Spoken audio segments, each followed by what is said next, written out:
Bonjour à tous, bienvenue sur ce webinaire destiné à vous présenter le bac professionnel aménagement paysager de l'Institut de Genève. Sur ce plateau, pour m'accompagner, Gérard Dorn, enseignant technique, coordinateur de la filière aménagement paysager, et Aline Leluot, qui est intervenante technique au niveau de l'Institut et responsable du parc de l'Institut. Alors, ce webinaire va être fait en deux parties. Une première partie où nous allons vous présenter les formations, la formation, et une seconde partie où on répondra aux questions que vous avez posées lors de votre inscription sur ce webinaire. Première question, Gérard, ce bac professionnel est destiné à qui? Quel est le profil des jeunes qui postulent? Donc ça va être des élèves qui sont motivés, c'est des élèves qui vont avoir une bonne forme physique, qui vont être amoureux de la nature, qui vont avoir un respect pour l'environnement et puis qui vont être passionnés pour l'aménagement paysager. Donc ce sont des jeunes qui ont déjà une idée assez claire du métier qu'ils veulent faire plus tard ou ils sont encore un petit peu en recherche? Bon, on a quelques élèves quand même qui sont un peu en recherche, mais majoritairement ce sont des élèves qui savent ce qu'ils veulent faire, puisque ça reste un métier où on se destine à travailler dehors. Et donc c'est important de savoir ce qu'on veut faire. D'accord, très bien. Alors on va rentrer un petit peu dans le programme puisque ça intéresse ceux qui nous suivent. Très concrètement, il y a des matières professionnelles, des matières technologiques, il y a des matières générales, j'imagine. Est-ce que tu peux nous dire un petit peu l'équilibre entre tout ça et puis quelles matières ils auront? Alors au niveau des modules généraux, c'est 50-50, enfin modules généraux, modules professionnels c'est 50-50.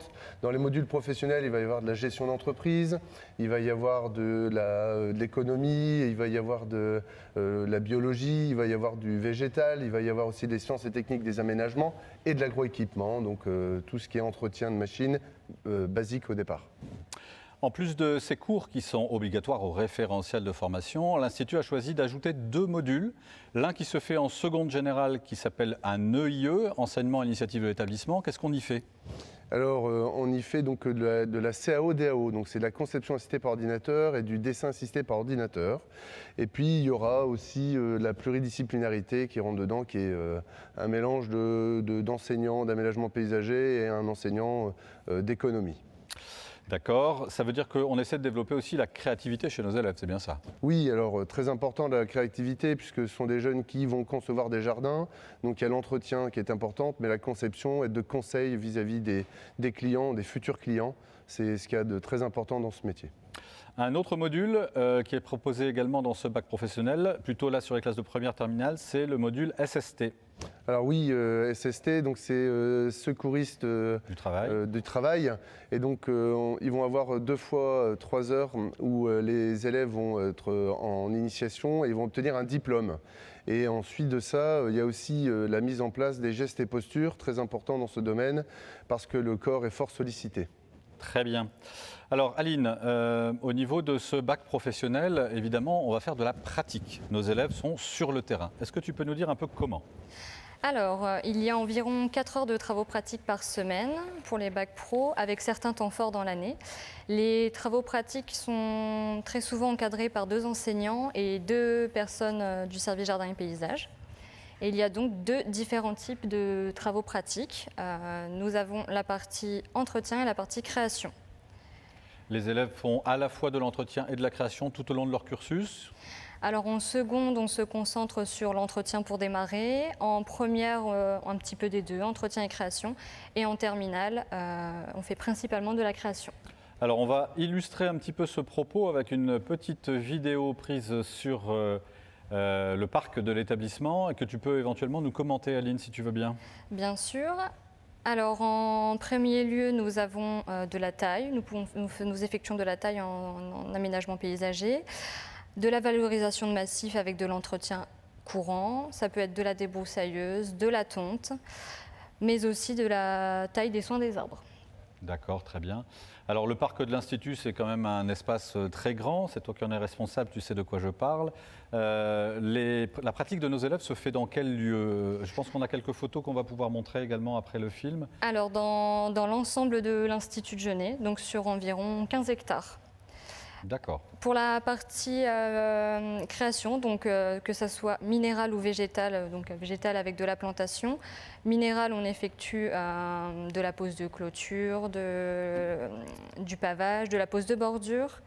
Et On effectue aussi de la conduite d'engin en fonction de l'aisance de l'élève sous forme d'atelier et en travaux pratiques. Et sur la partie végétale? Végétale, énormément de plantations, de remplacement de sujets ou de la création tout simplement suite à un aménagement minéral. D'accord, très bien. Alors Gérard, les élèves pratiquent ici sur l'établissement, mais ce n'est pas le seul moment où ils pratiquent. Évidemment, il y a les périodes de stage en milieu professionnel. C'est ça. Donc ils pratiquent à l'école approximativement par semaine 4 heures. Puis après, il y a l'insertion professionnelle qui est importante. Et donc ils font 22 semaines de stage sur l'ensemble des 3 années de formation. Et donc ces stages ont vraiment une importance puisque c'est là où ils vont vraiment découvrir plein de choses, ou en tout cas davantage qu'au sein de l'établissement. 22 semaines réparties sur les 3 années, ça fait environ 7 semaines par an de stage. On n'est pas sur une alternance comme en apprentissage. Hein. C'est ça. Donc ça va être au niveau des secondes, il va y avoir entre 7 et 8 semaines. Au niveau des premières, on s'axe sur 10 semaines de stage. Et en terminale, c'est la priorité pour le bac, donc ils n'ont que 4 semaines de stage.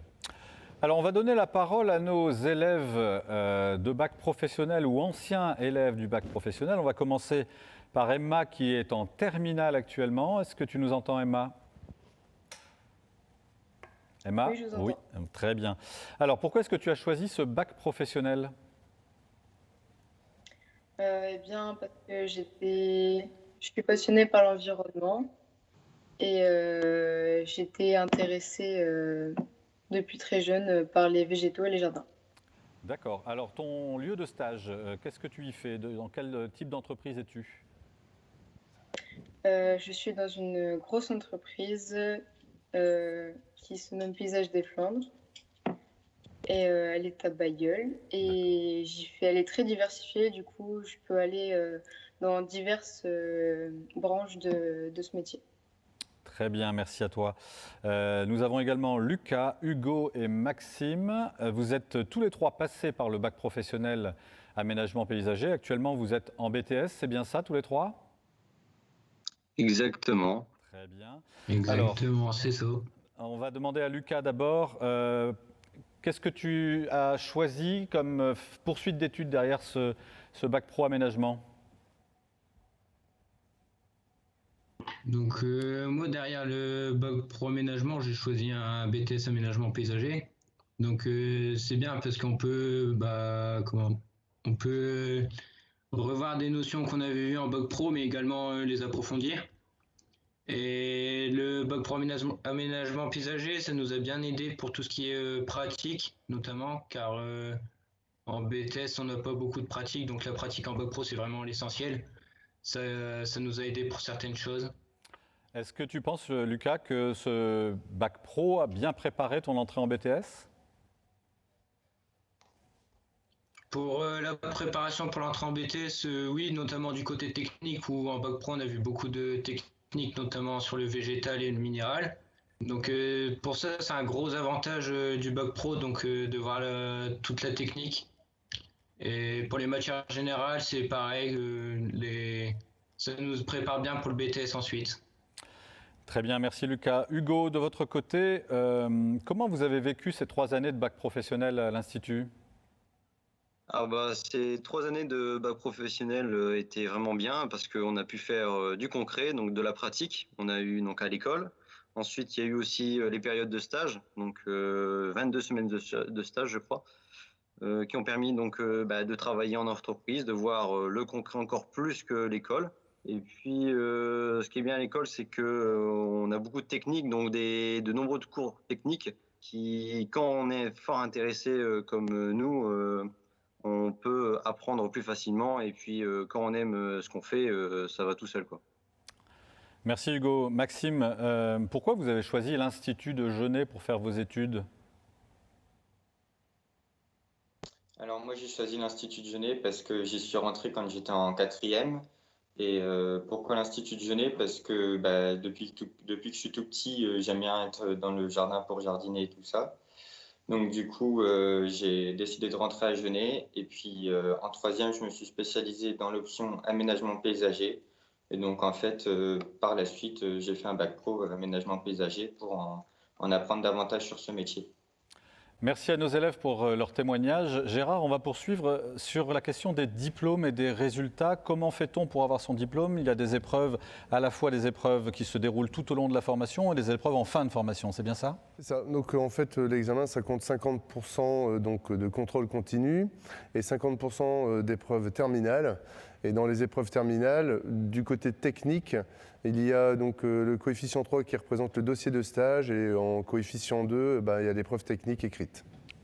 Les résultats aux examens sont plutôt flatteurs. À l'Institut, on a généralement de bons résultats. Oui, alors, de bons résultats. On a des élèves motivés, on a des enseignants de qualité. Et donc ça représente approximativement un peu plus de 97% de réussite sur l'ensemble des 5 dernières années, ce qui est vraiment pas mal. Alors évidemment, même si on met des enseignants de qualité, comme tu le dis, il faut évidemment que les élèves travaillent, ça n'est pas donné. On va parler des débouchés après le bac professionnel. Que font nos élèves après leur bac professionnel généralement? Alors comme ça a été vu avec les élèves juste avant, donc, il y a souvent la poursuite à 80%, les élèves poursuivent leurs études, donc soit en BTS aménagement paysager à l'Institut de Genève, soit faire un CS arboriste grimpeur également à l'Institut de Genève ou un CS maçonnerie paysagère au sein de l'établissement. Et les 20% restants, les élèves, certains vont travailler suite à leur stage. Nous allons maintenant regarder le témoignage de deux de nos élèves, Hugo et Mathieu, qui sont tous deux en bac professionnel aménagement paysager ici à l'Institut. Alors, est-ce que tu peux nous expliquer ce qui te plaît à l'Institut de Genève? C'est tout ce qui est végétaux et tout, on apprend plein de trucs. C'est un grand lycée, puis c'est cool, quoi. C'est un bel espace, quoi. Donc les travaux pratiques, ça te plaît Ouais, Ok. Et est-ce que tu sais déjà, après le bac pro aménagement paysager, un petit peu ton projet? Je voudrais faire BTS et après aller travailler avec mon père qui a une entreprise de paysagiste. Ok, super. Et écoute, j'espère que tes projets se réaliseront. Et merci. Bonjour, je m'appelle Mathieu, je suis élève à l'Institut de Genève en première AP aménagement en formation bac pro aménagement paysager. Donc si j'ai choisi cette filière, c'est pour devenir bien plus tard, après un CS élagage, un élagueur. Je suis arrivé à Genève en 4e. J'ai découvert la formation de l'aménagement paysager avec les travaux pratiques de 4e, 3e jusqu'en seconde, où est-ce que j'ai choisi de réellement partir en filière bac pro aménagement paysager. Par la suite, j'aimerais faire un CS élagage pour pouvoir devenir élagueur. Merci à nos élèves pour leur témoignage. Nous en avons terminé avec la partie présentation de ce bac professionnel. Nous passons maintenant aux réponses aux questions que vous avez posées par écrit lorsque vous êtes inscrit sur ce webinaire. Et la première question, Gérard, concerne la mixité. Est-ce que c'est un bac professionnel qui est consacré aux garçons? Est-ce qu'il y a également des filles dans ce bac pro? Alors, il y a également des filles. Chaque année, nous avons des filles. Et avec l'outillage qui est de plus en plus présent dans l'aménagement paysager, il est d'autant plus accessible aux dames. Oui. La question suivante concerne tout ce qui est équipement. Est-ce que les élèves doivent avoir un équipement particulier? Je pense aux tenues, je pense évidemment aussi aux outils. Comment ça se passe? Alors oui, les équipements individuels de protection sont indispensables dans ce métier. C'est un métier où il y a quand même des risques. On peut se couper, on peut recevoir quelque chose de lourd sur le pied. Alors l'établissement, l'Institut de Genève propose également aux élèves qui n'ont pas le désir de faire les recherches de leur côté, de leur fournir ces équipements. Et en équipement également en matériel, on leur demande d'avoir donc des matériels de coupe, donc sécateurs, quelques couteaux, enfin un couteau à désherber et le matériel nécessaire de base. Très bien.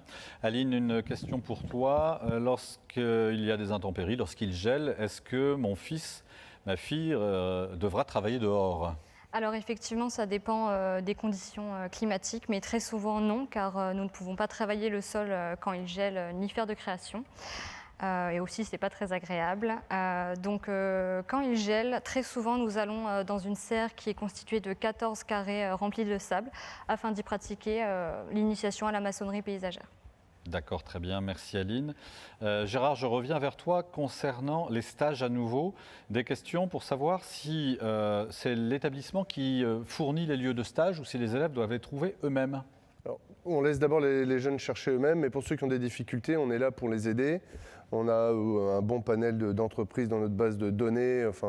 Et donc on essaie d'orienter les jeunes selon aussi leur caractère, de manière à ce que tout se passe bien dans les entreprises s'ils ont besoin d'aide. Très bien. Et encore une question concernant les stages. Est-ce que l'on peut faire un stage à l'étranger? Est-ce que c'est obligatoire?